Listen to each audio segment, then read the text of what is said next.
Hey guys, it's Michael. Welcome back to Michael in the Morning. Today is Sunday, August 9th, 2020, and this is your second stimulus check and second stimulus package update. Yesterday evening, President Trump passed 4 executive actions into law that will now allow us to get more stimulus. So in today's video, I'm going to break down what exactly we can receive with these 4 executive orders. The first one is with unemployment benefits, the second one is with evictions, the third is with a payroll tax cut, and the fourth is with student loan forgiveness. So I'm going to break down all of the details of this in today's video, and if you enjoy it, please be sure to like the video down below and subscribe to my channel so you can be notified when new videos come out. Also, don't forget you can get $5 immediately when you download the Acorns investment app and get 2 free stocks valued up to $1,400 when you download the Webull investing app using the link down below. Anyways, let's get right into it. President Trump took executive action on Saturday and passed 4 separate actions on virus relief, including extending the boosted unemployment benefits, a memorandum on a payroll tax holiday for Americans earning less than $100,000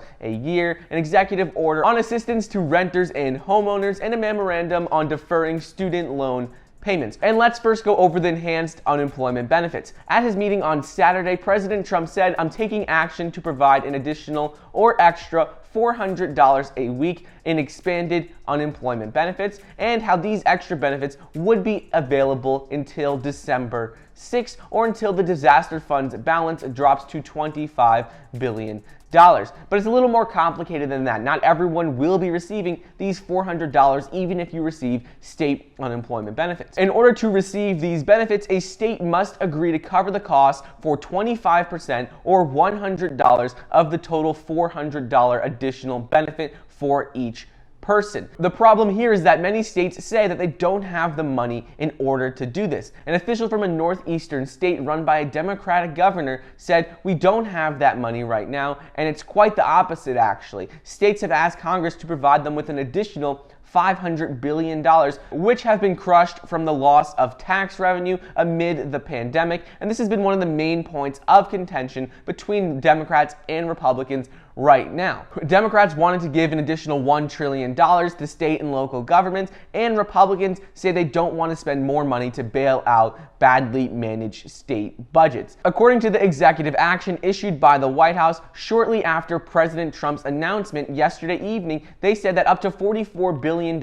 from the Disaster Relief Fund would be made available for lost wage assistance to supplement state payments. If a state says that it does not have the funds or it does not want to enter the agreement with the federal government to pay the 25% or $100 for every $400 an individual gets, well then the unemployed people in that individual state would receive $0 in extra benefits from the federal government. They would still receive the regular state unemployment benefits, but they would not be receiving this additional $400. Also, since Congress has not authorized an extension of the federal unemployment assistance, well, the state is going to have to set up an entirely new system to deliver the additional aid, which could take months. So essentially, even though he passed $400 per week or $1,200 per month in enhanced unemployment benefits that's valid through December 6th, not everyone is going to receive this funding, and it will depend on what your state does. In addition to this, even if your state does agree to pay the $100 for every $400 that a person receives, well, it still could take months for your state to implement a new system to pay out these benefits. Next up is Trump's executive action for housing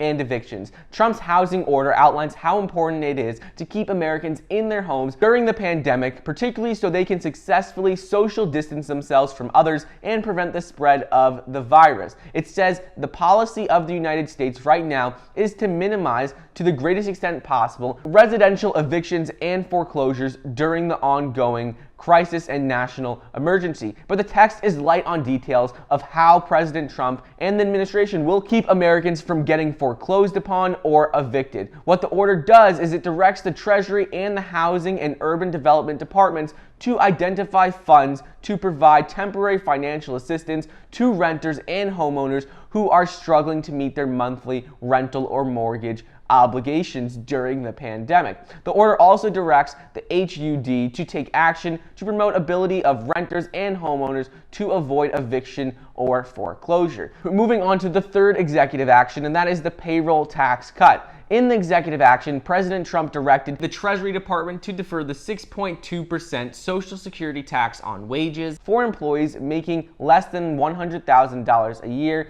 to defer this through the end of the year. The suspension would last from September 1st through December 31st. However, even though Trump's memo directs the Treasury Secretary to defer payroll taxes through the end of the year, experts say that many companies will likely hold on to the money in case they end up being on the hook for it and they have to pay this money to the government. So workers probably won't see this additional money in their paychecks. Finally is the executive action for student loans. The CARES Act help for student loan borrowers was set to expire at the end of September. So Trump's memo extends his administration's policy to set Department of Education loan interest rates to 0% and let borrowers defer payments through the end of 2020. The law applies to roughly 35 million borrowers whose loans are held by the federal government. However, it excludes about 8 million borrowers whose loans are held by private lenders with a government guarantee under a federal program that ended in 2010. So not everyone will be receiving this student loan forgiveness, only people whose loans are held by the federal government. While Trump claimed that the moves would provide immediate and vital relief to Americans struggling in this difficult time, upon further inspection of these 4 executive actions, there's significant legal challenges, implementation problems, and a possible opposition from both parties. So ultimately, Congress may still continue negotiations on the second stimulus package because these 4 executive actions don't cover a lot of aspects that Congress was looking to pass, and because there are a lot of challenges with these executive actions and getting them implemented. I'll keep you updated on what goes on here if Congress continues to debate a second stimulus package with direct stimulus checks. But as of right now, President Trump did sign these 4 executive actions, and these are the specific details. Anyways, I hope you guys enjoyed today's video. Don't forget to get your $5 immediately when you download the Acorns investment app, and get 2 free stocks valued up to $1,400 when you download the Webull investing app using the link down below. Thank you so much for watching. Please be sure to like the video down below, leave a comment, and subscribe, and I'll see you guys next time.